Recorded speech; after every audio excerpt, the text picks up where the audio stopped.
Hi friends, இந்த வீடியோவில் நீங்கள் எதை பற்றி பார்க்க போகிறீங்க அப்படின்னா, நிறைய ஸ்டூடெண்ட்ஸ் கேட்டிருந்தாங்க. ப்ரோ நீங்கள் நீட் ப்ரிப்பரேஷனுக்கு என்னென்ன புக்ஸ்லாம் யூஸ் பண்ணீங்க, என்னென்ன கொஷின் பேங்க் புக்ஸ்லாம் ப்ராக்டிஸ் பண்ண யூஸ் பண்ணீங்கன்னு கேட்டிருந்தீங்க. ஸோ காலேஜ் போகிறதுக்கு முன்னாடி அதை ஒரு வீடியோ எடுத்துடலாம் அப்படின்னு நினச்சேன். எல்லாத்துக்கும் கமெண்ட்டில் சொல்கிறத அது ஒரு வீடியோ போட்டுடலாம் அப்படின்னு நினச்சேன். ஃபஸ்ட் வந்து பயாலஜிக்கு எடுத்துக்கிடுவோம். பயாலஜிக்கு வந்து அவர் தமிழ் மீடியம் ஸ்டூடெண்ட்ஸ்னால கண்டிப்பாக என்கிட்ட வந்து ராஜேஷ் நீட் பயாலஜி அப்படின்ற என்சிஆர்டி டிரான்ஸ்லேஷன் புக் தமிழில் இருக்கும். அதுக்கப்புறம் இது அப்படியே இங்கிலீஷ் புக்கும் நான் வச்சுருக்கேன். என்சிஆர்டியில் இங்கிலீஷ் புக் 11th 12th அதுவும் இருக்குது. ஓகேவா? அதுக்கடுத்து கொஸ்டின் ப்ராக்டிஸ்க்கு என்னென்ன புக்லாம் யூஸ் பண்ணுவேன் அப்படின்னா, அதே மாதிரி ராஜேஷ் என்சிஆர்டி தமிழ்லே நம்மளுக்கு வந்து கொஸ்டின் பேங்க் புக்கும் 11th 12th இருக்குது. இது யூஸ் பண்ணுவேன். அதுக்கப்புறம் இதில் இருக்கிறது ஃபுல்லாக நான் முடிச்சிட்டேன். அது உண்மை. ஃபுல்லத்தையும் நான் ஒரு 2 டைம்ஸாவது நான் போட்டுருவேன் ஃபுல்லத்தையும். அதுவும் எல்லா கொஸ்டினுமே நான் வந்து ஓஎன்ஆர் சீட்டில் தான் போடுவேன். நான் ஓஎன்ஆர் சீட்டு நான் ப்ராக்டிஸ் பண்ண ஓஎன்ஆர் சீட்டு எல்லாமே இருந்துச்சுன்னா நான் வந்து பின்னாடி காமிக்கேன். அதுவும் இவ்வளோ கட்டிச்சு வந்திருக்கும். ஒரு இது கூட நான் வந்து பேப்பரில் நம்பர் போட்டு ஆப்ஷன் எழுதி அந்த மாதிரிலாம் நான் கிடையாது. எல்லா டெஸ்ட்டுமே ஓஎன்ஆர் சீட்டில் தான் ஸ்டார்ட் பண்ணி அது ப்ராக்டிஸ் வரணும் அப்படின்றதுக்காக, தப்பு எதுவும் வந்துடக்கூடாது அப்படின்ட்டு. அப்போ இருந்தும் நீட் 2025 ஒரு 3 கொஸ்டின் மாற்றி குடித்தேன். எவ்வளோ தான் ப்ராக்டிஸ் பண்ணாலும் நடக்கணும் இருந்தால் நடக்கவும் செய்யுது. என்ன பண்ணேன்? சரி. அதுக்கடுத்து ஆகாஸில் வந்து எனக்கு வந்து 11th மட்டும் தான் கிடச்சி, 12th கிடைக்கல. ஸோ 11th கிடச்ச புக்கில் நான் வந்து பாட்னி சுவாலஜா எல்லாமே ப்ராக்டிஸ் பண்ணிட்டேன். ஆகாஷ் புக்கில் இருக்கிறதும். அப்புறம் அரிகான்னு ஒன்று இது இருக்கிறது கொஞ்சம் தான், ஓரளவு தான் ப்ராக்டிஸ் பண்ணேன். ஒரு 50% முடிச்சிருப்பேன். இந்த அரிகான் அப்படின்ற ஒரு பயாலஜி புக் 11th 12th. அதுக்கப்புறம் அலன்லையே இப்போ எவ்வளோ புக்கு, ஒரு 12 புக்கு இருக்குமா? 12 புக்கு இருக்கும் கண்டிப்பாக. அதில் படித்தவங்களுக்கு தெரியும். அதில் இருக்க எல்லா லெசனில் இருக்கக்கூடிய கொஷினும் 3 எக்ஸசைஸ் கொஷினும் ப்ராக்டிஸ் பண்ணிட்டேன். ஒரு 2 times ப்ராக்டிஸ் பண்ணியிருப்பேன். அதுக்கடுத்து எம்டிஜி ஃபிசிக்ஸ் வாலா என்சிஆர்டி பஞ்ச். எம்டிஜி ஃபுல்லாக ப்ராக்டிஸ் பண்ணிட்டேன். அது இப்போ காமிக்கிறதுக்கு இல்லை, ஒரு ஸ்டூடெண்ட் கேட்டாங்கன்னு கொடுத்துட்டேன். அதுக்கடுத்து ஃபிசிக்ஸ் வாலா பஞ்சும் அந்த மாதிரி தான் முந்தனத்து தான் கொடுத்தேன்னு நினைக்கிறேன். எம்டிஜிலையுமே அவுட் ஆஃப் என்சிஆர்டிலேருந்து சில கொஸ்டின் இருக்கும். ஃபிசிக்ஸ் வாலா பஞ்சு அதுலேயுமே அவுட் ஆஃப் என்சிஆர்டிலேருந்து சில கொஸ்டின் இருக்கும். இந்த எவல்யூஷன் அதெல்லாம் எடுத்து பார்த்தாலே தெரியும். ஃபுல் அண்ட் ஃபுல் என்சிஆர்டி சம்மந்தப்பட்டே தான் இருக்கும். அவுட் ஆஃப் என்சிஆர்டி போகாது அப்படின்னு நம்ம சொல்ல முடியாது. ஃபிசிக்ஸ் வாலா பஞ்சுமே அப்படி தான். அதுக்கடுத்து ஃபிசிக்ஸ் வாலா பஞ்சில் வந்து நான் நிறையா இது ஃபேஸ் பண்ணியிருப்பேன். ஒரு லெசனுக்கும் 1 அப்படி இல்லாட்டி மேக்ஸிமம் 1 அந்த மாதிரியாக தான் நான் ஃபேஸ் பண்ணியிருப்பேன். என்னென்னா, நம்ம ஒரு கொஸ்டினுக்கு வந்து ஆன்சர் ஏன்னு கண்டுபிடிச்சிருப்போம். பட் ஆன்சர் கீழே பார்க்கும்போது பின்னு இருக்கும். உடனே நம்ம என்சிஆர்டி புக் எடுத்து செக் பண்ணுவோம். அதுலேயும் ஏ வர மாதிரி தான் ஆன்சர் வந்து அந்த கண்டென்ட் கொடுத்துருப்பாங்க என்சிஆர்டி புக்லேயும். அதுக்கடுத்து நான் கன்ஃபியூஸ் ஆகி நம்ம என்ன நினைப்போம், புக்லேயே கொடுத்துட்டாங்க, ஆன்சர் கீழே கொடுத்துட்டாங்க, பி தான் ஆன்சர், அப்போ பி தான் ரைட்டாக இருக்கும் அப்படி தான் நான் நினச்சேன். அதுக்கடுத்து என்னோடய ஆசிரியர்கிட்ட போய் கேட்கும்போது தான் இது ரைட்டு அப்படின்னு கேட்டேன். அவங்க ஏதான்ப்பா ரைட்டு அப்படின்னு சொன்னாங்க. அப்போ தான் தெரியுது ஒரு சிலருக்கு ஆன்சர் கீழே வந்து அவங்க பிரிண்டிங் மிஸ்டேக் மூலிமா தப்பாக கொடுத்துருக்காங்க. ரொம்ப ரொம்ப ரேர் தான். ஃபிசிக்ஸ் வாலா பஞ்சை நான் வந்து ஃபேஸ் பண்ணேன். ஸோ அதை வாங்கி யூஸ் பண்ணுறவங்க கொஞ்சம் நல்ல கவனமாக பார்க்கணும். அதுக்கடுத்து இந்த கம்ப்ளைண்ட் வந்து ரொம்ப ரொம்ப ரேர் தான். எல்லாத்தையும் இருக்குன்னு சொல்ல மாட்டேன். அந்த புக்கை வந்து குறைச்சிடல, சூப்பர் புக்கு. நிறையா டைப் கொஸ்டின்ஸ்லாம் கொடுத்துருப்பாங்க, நல்லாயிருக்கும். 1-2 கொஸ்டின் சொல்ல வரேன், ரொம்ப ரொம்ப ரேர் தான். அதுக்கடுத்து என்சிஆர்டி தாண்டியும் இருக்கும். ஓகேவா? அது நீங்கள் பார்த்துக்கோங்க. அவ்வளோதான். இதுதான் நான் வந்து பயாலஜிக்கு யூஸ் பண்ண புக்ஸு. அதுக்கப்புறம் ஃபிசிக்ஸ் எடுத்துக்கிடுவோம். ஃபிசிக்ஸ்க்கு வந்து கான்செப்ட் என்ன புக்கு படித்தோம்னா, ஃபஸ்ட் ஸ்டார்டிங்கில் எனக்கு என்னோடய செகண்ட் அட்டெம்ப்ட் நான் ப்ரிப்பேர் ஆகிறப்போ தமிழ் மீடியத்தில் தான் படிச்சுட்டு இருந்தேன். அப்போ வந்து என்னோடய state board book Tamil medium book இயற்பியல் தான் நான் படித்தேன் 11th 12th எல்லாமே. ஏன்னா மேக்ஸிமம் என்சிஆர்டியில் இருக்கிறது வந்து நம்ம ஸ்டேட் போர்ட்லேயுமே இருக்கும், அப்படியே தான் இருக்கும். பாக்ஸ் போட்டு கொடுத்துருப்பாங்க. ஒரு சில கண்டென்ட் மிஸ் ஆகும்.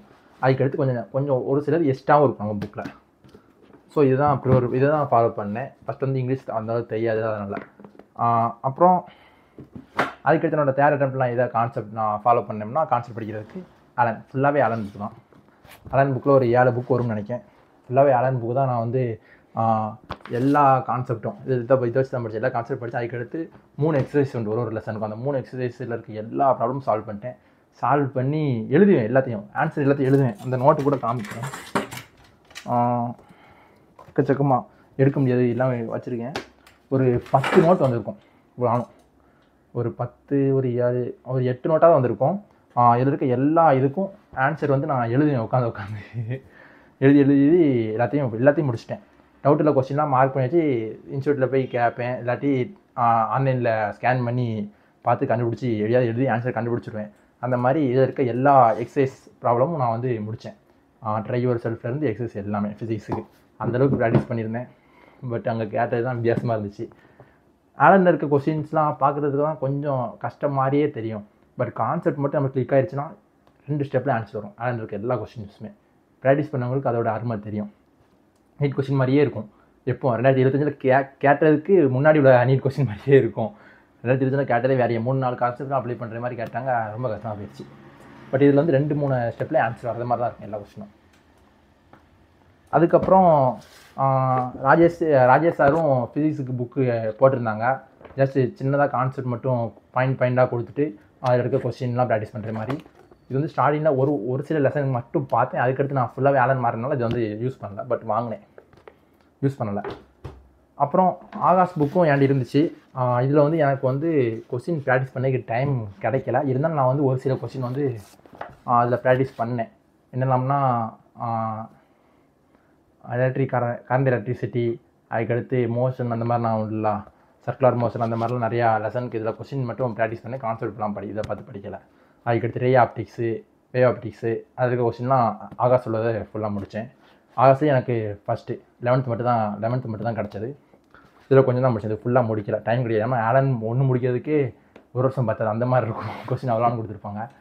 அது போதாதுன்ட்டு அதுக்கடுத்து பிஒய்க்யூஸ் 36 இயர்ஸ். இது என்னது, எரர்லெஸ்ஸு 36 இயர்ஸ் பிஒய்க்யூ. தீஷான் இருக்குது, தீஷா பப்ளிகேஷன். இந்த புக்கு தான் யூஸ் பண்ணி பிஒய்க்யூஸு. இதில் இருக்க எல்லா பிஒய்க்யூஸும் 36 வருஷத்தில் கேட்டால் எல்லா லெசனில் இருக்க எல்லா பிஒய்க்யூஸும் எழுதி நோட்ஸ் எடுத்துருவேன். ஆன்சர் எழுதுவேன். கொஸ்டினில் பார்ப்பேன், நம்பர் போட்டு ஆன்சர் எழுதுவேன். ஏன்னா ஒரு டைம் நம்ம ப்ராக்டிஸ் பண்ணிடுவோம். அதுக்கடுத்து ஒரு 2-3 மாதம் கழிச்சு கொஸ்டின் மாடல்லாம் மறந்துருக்கும் திடீர்னு. உடனே கொஸ்டின் எடுத்து மனசு காத்துட்டு இந்த மாதிரி எழுதுகிற மாதிரி யோசிச்சு பார்ப்பேன். அதுக்கடுத்து என்னோட ஆன்சர் பார்ப்பேன், கரெக்டாக இருக்குது. அந்த மாதிரி ரிவிஷன் மாதிரி, கொஸ்டினை ரிவிஷன் பண்ணுறது மாதிரி. ஸோ அதுக்கு இதை யூஸ் பண்ணேன். அப்புறம் என்னோட செகண்ட் அட்டெம்ப்ட்டில் வந்து இங்கிலீஷ்க்கு மாறதுக்கு முன்னக்கூட்டி வந்து தமிழில் தான் கொஸ்டின் ப்ராக்டிஸ் பண்ணுறதுக்கு தேடிக்கிட்டு இருப்பேன்.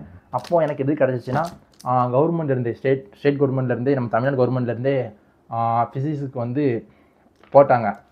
ஒரு பள்ளி கல்வித்துறை அப்படின்ட்டு ஒரு பெரிய பிடிஎஃப் 500 பக்கத்துக்கு 600 பக்கத்துக்கு போட்டிருந்தாங்க. ஃபிசிக்ஸுக்கு எல்லா கொஸ்டினும் வச்சு கான்செப்ட் சின்னதாக முன்னாடி கொடுத்து எல்லா கொஸ்டினும் வச்சு அதுதான் ப்ராக்டிஸ் பண்ணேன். அதில் கொஞ்சம் ஒரு 4-5 லெசன் ப்ராக்டிஸ் பண்ணிட்டு அதுக்கடுத்து ப்ராக்டிஸ் பண்ணலை. இதையும் ஜெராக்ஸ் போட்டேன், போய் ஃப்ரெண்டு கடையில் போய் இது. அதுக்கடுத்து அதே மாதிரி பிஎஸ்என் ஒன்று இந்த ஸ்கூலில் வந்து ஃபிசிக்ஸ் சார் வந்து கொடுத்தாங்க. இதில் இருக்கிறதையும் ஒரு சில லெசன் வந்து ப்ராக்டிஸ் பண்ணேன். இது தமிழில் தான் இருக்கும். இது வந்து எல்லா ஸ்கூல்லேயுமே கொடுத்துருப்பாங்கன்னு நினைக்கிறேன். எங்கள் ஸ்கூலில் சார் வச்சுருந்தாங்க, நான் வந்து வாங்கி யூஸ் பண்ணேன். சார்கிட்ட கொடுக்கணும் ஒரு நாள். அதுக்கப்புறம் ஃபிசிக்ஸோட பஞ்ச் வந்து நான் லாஸ்ட்டில் தான் வாங்கினேன். எப்படின்னா எக்ஸாமுக்கு வந்து ஒரு 4 மாதம் 5 மாதத்துக்கு முன்னாடி தான் வாங்கினேன். இது எல்லாத்தையும் முடிச்சுட்டு இதுக்கு என்னால் வர முடியல. அதனால் இதுக்கு வந்து 1-2 லெசன் ஒரு 4-5 லெசனுக்கு வந்து கொஞ்சம் statement question, matching type question மட்டும் இதில் பார்த்துக்கிட்டேன். மற்றபடி எதுவும் பார்க்கல தான், புதுசாக இருக்குது. அவ்வளோ ஃபிசிக்ஸ்க்கு எனக்கு தெரிஞ்சு அவ்வளோ. அதுக்கடுத்து எங்கள் இன்ஸ்டியூட்டில் கொடுக்க எக்கச்சக்கமான கொஸ்டின் ப்ராக்டிஸ் பண்ணுவேன். அப்புறம் அவ்வளோ. அதுக்கடுத்து எம்டிஜி புக்கு கொடுத்துட்டேன்.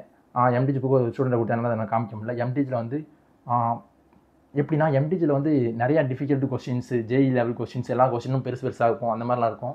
அதெல்லாம் வாட்சி போடுறதுக்கு வந்து நல்லா தான் இருக்கும்.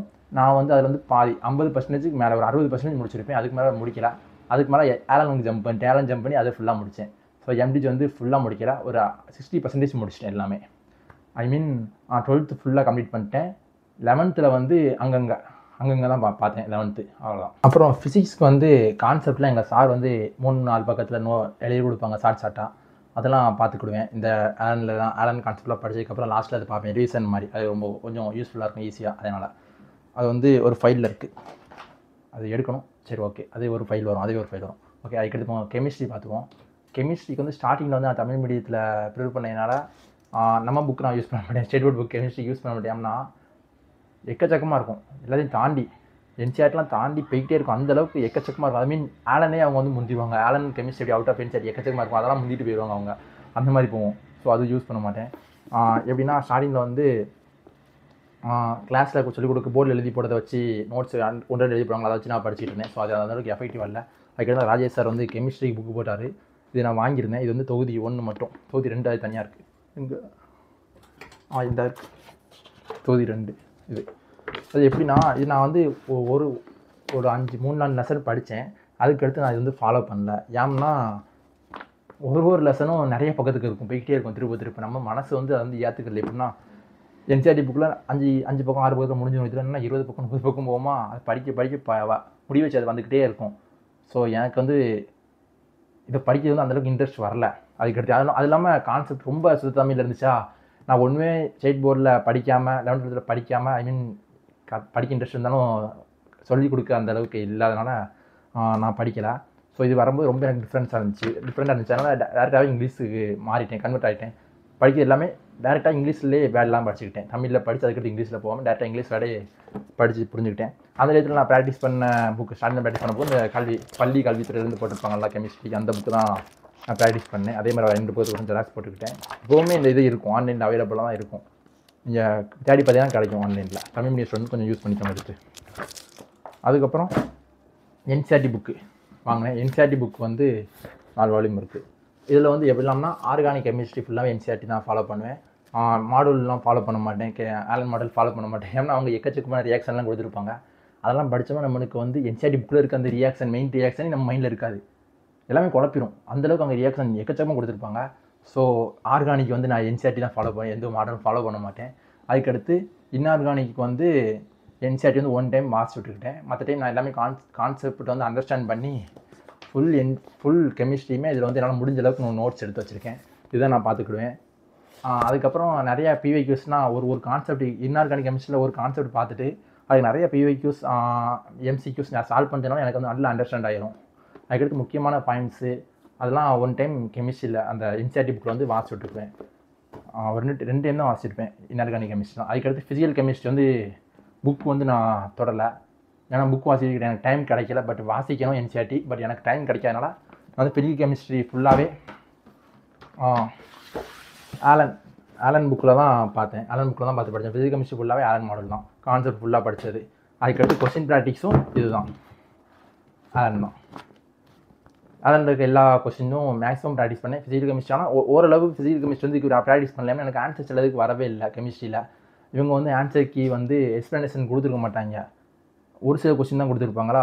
பிவைக்யூஸ் வந்து விசா பப்ளிகேஷன் தான் 36 இயர்ஸ் பிவைக்யூஸ் ஃபுல்லாத்தையும் முடிச்சாச்சு. அதுக்கப்புறம் ஸ்டார்டிங்கில் வந்து நான் வந்து எம்டிஜியோ பிசிக்ஸ் பஞ்சோ இந்த மாதிரி பிவைக்யூ புக்கெலாம் வாங்கலை. ஒரே புக்கு தான் இருந்துச்சு என்கிட்ட, எரர்லெஸ் கெமிஸ்ட்ரி மாதண்டிக்கு இருக்குது. இதுதான் இருந்துச்சு. எதுவுமே நான் வாங்கலை. ஸ்டூடெண்ட் முன்னாடி படிச்சிருப்பாங்களா அவங்கள்ட்ட வந்து வாங்கினது தான். எனக்கு வந்தது தான், அதை நான் யூஸ் பண்ணிக்கிட்டேன் ஸ்டார்டிங்லாம். அப்போ வந்து இதில் நான் வந்து தெரியாமல் தான் எடுத்து படிச்சு இதை எடுத்து கொஸ்டின் போட்டு பார்க்க ஆரம்பிச்சேன். அப்போ வந்து என் என்சிஆர்டி புக்கு அந்த மாதிரிலாம் கிடையாதா, எந்தெந்த டாபிக் என்சிஆர்டி புக்கில் இருக்குது எந்த டாபிக் இல்லை அதே எனக்கு தெரியாது. ஸோ இதில் இருக்கிறதுலாம் ஒரு 20% கொஸ்டின் வந்து இதில் தான் போட்டேன். 30% எடுத்துக்கலாம். அப்போ என்னென்னா என்சிஆர்டி புக்கில் இல்லாததையும் தாண்டி எக்கச்சக்கமாக எல்லா எக்ஸாமுக்கும் கெமிஸ்ட்ரி எந்தெந்த எக்ஸாம்லாம் வருமோ, காம்படிட்டிவ் எக்ஸாம் எதெல்லாம் வருமோ அதில் இருக்க எல்லா கொஸ்டினும் இதில் கொடுத்து வச்சுருக்காங்க. ஒரே வருஷத்தில் கேட்ட கொஸ்டின் மட்டும்தான், தேவையில்லாத கொஸ்டின் ஒன்றுமே கிடையாது. எரர்லெஸ் கெமிஸ்ட்ரி புக்கு யூஸ் பண்ணவங்களுக்கு தெரியும். அந்த மாதிரி நான் இதை தான் ப்ராக்டிஸ் பண்ணிக்கிட்டு இருந்தேன். அதுக்கடுத்து இது வந்து நான் விட்டுட்டேன், இதை படிக்கிறதே விட்டுட்டேன். ஏன்னா எக்கச்சக்கமாக என்சிஆர்டி தாண்டி இருக்குது வந்து எனக்கு அதுக்கிட்ட தான் தெரிஞ்சு வந்துச்சு. புக்கெலாம் வாங்கினதுக்கப்புறம் தெரிய வந்துச்சு. உடனே இதை தூக்கி தூர வச்சுட்டேன். அதுக்கப்புறம் எம்டிஜி புக்கில் இருக்க எல்லா கொஸ்டினும் நான் வந்து கெமிஸ்ட்ரிக்கு முடிச்சிட்டேன். புக் கொடுத்ததுனால காமிக்க முடியல, அழுக்காக இருக்கும் ஃபுல்லாக. ஏன்னா அந்தளவுக்கு ஃபுல்லாக கம்ப்ளீட்டாக முடித்தேன். அதை முடிச்சுட்டு ஃபிசிக்ஸ் வாலா வந்து எங்கள் இன்ஸ்டியூட்டில் பயாலஜி வாங்க சொல்லியிருந்தாலும் நான் வந்து கெமிஸ்ட்ரிக்கும் அப்படி கெமிஸ்ட்ரி ஃபிசிக்ஸும் சேர்த்து வாங்கிட்டேன். அதுக்கடுத்து கெமிஸ்ட்ரியில் இருக்க எல்லாத்தையும் முடித்தேன். உங்களுக்கு தெரியும் ஃபிசிக்கல் கெமிஸ்ட்ரிலாம் இந்த மாதிரி தான். எம்டிஜியில் தரவாக முடித்தேன், இதுலேயும் தரவாக முடித்தேன். அதுக்கடுத்து பிவைக்யூஸும் முடித்தேன். அதுக்கடுத்து எரர்லெஸ் கொஞ்சம் பார்த்தேன். இந்த எரர்லெஸ் பெரிய புக்கு அவ்வளோதான். ஃபிசிக்ஸ் வாலா பஞ்சும் பார்த்தேன். ஃபிசிக்ஸ் வாலா பஞ்ச் வந்து கெமிஸ்ட்ரிக்கு சூப்பராக இருக்கும். நிறைய ஸ்டேட்மெண்ட் டேட்டர்லேருந்து எல்லாமே கொடுத்துருப்பாங்க. அதுக்கடுத்து ஆர்கானிக் கெமிஸ்ட்ரி நல்லா ட்ரிக்கியாக சூப்பராக கொடுத்துருப்பாங்க, நல்லா இருந்துச்சு. ஸோ இது நான் வந்து நல்லா என்ஜாய் பண்ணி நான் வந்து ப்ராக்டிஸ் பண்ணேன் ஆர்கானிக்லாம். அதுக்கப்புறம் ஆகாஷ் புக் வந்து எனக்கு 11th மட்டும் தான் கிடச்சிச்சு. அதில் இருக்க கொஸ்டின் வந்து நான் ப்ராக்டிஸ் பண்ணிட்டேன். கெமிக்கல் பாண்டிங்லேருந்துலாம் ஃபுல்லாக நான் ப்ராக்டிஸ் பண்ணதில்லை, அந்த மாதிரி எல்லாமே ப்ராக்டிஸ் பண்ணிட்டேன். அவ்வளோதான். இதான் வந்து கெமிஸ்ட்ரிக்கு யூஸ் பண்ண புக். இதுதான் நான் யூஸ் பண்ண என்னோடய நீட் ப்ரிப்பரேஷனுக்கு யூஸ் பண்ண புக்ஸ் எல்லாத்தையும் அவங்கள்ட்ட வந்து முடிஞ்ச அளவுக்கு சொல்லிட்டேன். இந்த புக்ஸ் தான் நீங்கள் வாங்கணுமானா வாங்காதீங்க. நான் இது வந்து எனக்கு வந்து கிடச்சது, நான் வாங்கினதில்லை, தேடி போய் வாங்கினதில்லை. எனக்கு இதை முக்கால்வாசினா எனக்கு கிடச்சதை நான் வந்து யூஸ் பண்ணிக்கிட்டேன். நான் வாங்கினதுன்னா எம்டிஜி ஃபிசிக்ஸ் வாலா பஞ்ச் என்சிஆர்டி, அதுக்கடுத்து என்சிஆர்டி புக்ஸ் இவ்வளோ தான் நான் வாங்கினேன். மற்றது எல்லாமே நீங்கள் பார்த்தது எல்லாமே நான் வாங்கினது கிடையாது. அதுக்கடுத்து ராஜேஷ் புக் இவ்வளோ தான் நான் வாங்கினேன். அதெல்லாம் வாங்கினது கிடையாது. வந்தது தான் நான் யூஸ் பண்ணிக்கிட்டேன். ஓகேவா? நீங்கள் இதே புக்கே வாங்கணுமா அப்படிலாம் கிடையாது. ஏன்னா இப்போ வந்து எவ்வளோ இதுக்கும் அட்வான்ஸான புக்லாம் வந்திருக்கலாம். ஸோ நீங்கள் என்னென்னு ரிசர்ச் பண்ணி கேட்டு சீனியர்லாம் கேட்டு நீங்கள் வந்து வாங்கிக்கிறது நல்லது. இல்லை உங்கள் இன்ஸ்டியூட்டில் சொல்லுவாங்களோ அந்த மாதிரி வாங்கிக்கிறது நல்லது. இதே நீங்கள் வாங்கன்னு நான் வந்து சொல்லவே மாட்டேன். நான் யூஸ் பண்ணதை நான் உங்களுக்கு வந்து சொல்லியிருக்கேன். வந்து உங்களுக்கு யூஸ்ஃபுல்லாக இருந்திருக்கும் நம்புகிறேன். அதுக்கப்புறம் என்னோடய கொஸ்டின் ப்ராக்டிஸ் பண்ணது ஃபுல்லாகவே நான் வந்து பேப்பர்லலாம் கிடையாது. ஃபுல்லாக ஓஎம்ஆர் சீட்டு தான். இந்த ஓஎம்ஆர் சீட் இருக்கான்னு நான் தேடி கண்டுபிடிச்சிட்டு வரேன். ஒரு வழியாக கண்டுபிடிச்சிட்டேன். என்னோடய கொஸ்டின் சால்விங் அந்த ஓஎம்ஆர் சீட் பேப்பரை இவ்வளோன்னு நான் வந்து எழுதியிருக்கேன்னு வச்சுக்கோங்களேன். எப்படின்னா என்னென்ன பேப்பர் கிடைக்கும் எல்லாத்துலேயும் போய் ஜெராக்ஸ் போட்டுருவேன். கலர் பிரிண்ட்டு தான் போடுவேன். எக்ஸாமில் எப்படி எழுதுவோமோ அதே மாதிரி ஃபீல்டில் தான் நான் வீட்டில் உட்காந்து எழுதுவேன். அந்த டைமிங்லாம் வச்சு கரெக்டாக அந்த டைமிங்குள்ளே முடிக்கிறது மாதிரி தான் எழுதுவேன். டைமிங் தாண்டிட்டால் உடனே க்ளோஸ் பண்ணிடுவேன். அந்த மாதிரி தான் இருக்கும். இப்படி தான் முன்னாடியும் ஜெராக்ஸ் போட்டுருவேன் ஒரு பேப்பரில். இங்கே பாருங்கள், நான் வந்து 2024 வந்து சீட்லாம் கிடச்சிரும். நம்ம ஓஎம் அட்மிட் கார்டு அந்த எல்லாத்தையும் நம்ம ஜெராக்ஸ் போட்டு வச்சுருவோம் அப்படின்னு நம்ம 4-5 செட்டு ஜெராக்ஸ் போட்டு வச்சுருப்பேன். அதெல்லாம் அதுக்கடுத்து கிடைக்காதப்போ வேஸ்ட்டாக போகுமா எனக்கு அட்மிட் கார்டு பேப்பரு. அது பின்பக்கத்தில் ஜெராக்ஸ் போட்டுருவேன். இந்த மாதிரி எல்லாமே காமிக்கிற அட்மிட் கார்டு பேப்பரு. இங்கே வந்து ஓஎம்ஆர் சீட் ஜெராக்ஸு இந்த மாதிரி ஜெராக்ஸ் போட்டு வச்சுருவேன். வீட்டிலே ஜெராக்ஸ் மிஷின் வந்து இருக்குது. அப்பாவோட ஒர்க்குக்கு தேவைப்படுறதுனால வாங்கி வச்சுருந்தாங்க. ஸோ அதை வந்து நான் அந்த மாதிரி எனக்கு யூஸ்ஃபுல்லாக யூஸ் பண்ணியிருக்கேன். ஆன்லைனில் எந்த கொஸ்டின் வந்தாலும் மோக் டெஸ்ட் கொஸ்டின் பேப்பர் வந்தாலும் போய் ஜெராக்ஸ் போட்டு உடனே எழுத ஆரம்பிச்சிடுவேன். கொஸ்டின் அந்த செட்டப்லேயே எப்படின்னா என்னோட கொஸ்டின் வந்து மதியானம் 2 மணிக்கு ஆரம்பிக்கும். அதே மாதிரி 2 மணிக்கு நானும் ஆரம்பிப்பேன். கரெக்டாக அந்த டயத்தில் முடிப்பேன். 3 மணி நேரம் டைம் வச்சு அந்த என்ன டைமோ அதே டைம் வச்சு நான் வந்து அதே என்விரான்மெண்ட்லேருந்து நான் வந்து பண்ணுவேன். இந்த மாதிரி ஓஎம்ஆர் சீட்டில் admit card OMR sheet front and பேக்லாம் ஜெராக்ஸ் போட்டு வச்சுருவேன். முன்னாடி ஜெராக்ஸ் போட்டு வச்சுருவேன். பாதி இது இல்லை, ஆச்சி வந்து தூத்து அள்ளிச்சு போடுக்க, குப்பை நினச்சி தூத்து அள்ளிச்சு போடுக்க வந்துக்கிட்டே இருக்குது பாருங்கள். எல்லாமே நான் வந்து போய் சொல்லல, எல்லாமே ஜெராக்ஸ் எல்லாமே இது பண்ணிடலாம். இந்த முன்னாடி இருக்குது பாருங்கள். முன்னாடி இது பின்னாடி நிறையா இருக்குமா, ஒரு 200 பேப்பர் இருக்குமா இருக்கும், சொல்ல முடியாது. அதுக்கடுத்து இதிலே நான் வந்து திருத்துவேன். ரைட் இருந்துச்சுன்னா டிக் பண்ணிட்டே இருவேன். தப்பு இருந்துச்சுன்னா நான் வந்து இந்த ரெட் கலர் இங்க் வச்சு அதிலே குறிச்சிடுவேன். அதுக்கடுத்து ஃபுல்லாக பண்ணி முடிச்சதுக்கப்புறம் மார்க்லாம் டோட்டல்லாம் போட்டுருவேன். பின்னாடி போடணும்னு நினைக்கிறேன். அதுக்கடுத்து அனலைஸ் பண்ணி இதெல்லாம் தப்பு வந்துச்சு, ஏன் தப்பு வந்துச்சுன்னு அனலைஸ் பண்ணி இன்சார்ட்லேயும் பார்த்து அதெல்லாம் அதுக்கடுத்து வராதபடி பண்ணிக்கிடுவேன். இந்த மாதிரி போய்கிட்டே இருக்கும். ஒரு டெஸ்ட்டு கூட ஜஸ்ட் ஒரு 10 கொஸ்டின் ப்ராக்டிஸ் பண்ணதாக இருந்தாலும் ஓஎம்ஆர் தான் ப்ராக்டிஸ் பண்ணுவேன். எங்கே இவ்வளோ தான் ப்ராக்டிஸ் பண்ணியிருக்கேன். ஏன்னா நான் நோட்டில் போட்டு என்றதுக்கு எனக்கு இன்ட்ரெஸ்ட் கிடையாது. ஆப்ஷன் போட்டுருந்தேன். 10 கொஸ்டினாலும் இதுதான், 50 கொஸ்டினாலும் ஓஎம்ஆர் தான். இது வந்து கம்மி. இந்த மாதிரி ஒரு கொக்கி போட்டு ஒரு இதில் மாட்டிச்சிருவேன். எல்லாத்தையும் நிரம்பிக்கிட்டே இருக்கும்போது ஃபுல்லாகவே நிரம்பிச்சு கொஞ்ச நேரத்தை ஆச்சி குப்பை நினச்சி தூக்கி போட்டுச்சு போல். ஒரு நாள் ஓஎம்ஆர் சீட் வந்து நான் வந்து ப்ராக்டிஸ் பண்ணதுக்கு யூஸ் பண்ணியிருக்கேன். அவ்வளோதான். என்னோடய நீட்டுக்கு நான் யூஸ் பண்ண எல்லாத்தையும் நான் உங்கள்கிட்ட முடிஞ்ச அளவுக்கு காமிச்சிட்டேன். இந்த வீடியோ வந்து உங்களுக்கு யூஸ்ஃபுல்லாக இருந்திருக்கும். நிறையா கமெண்டில் கேட்டிருந்தீங்க. கமெண்டில் ஒருத்தருக்கும் சொன்னதுக்கப்புறம் அவங்க பார்க்கலான்னு தெரியாது. ஸோ வீடியோ இப்போ மேக் பண்ணிட்டேன்.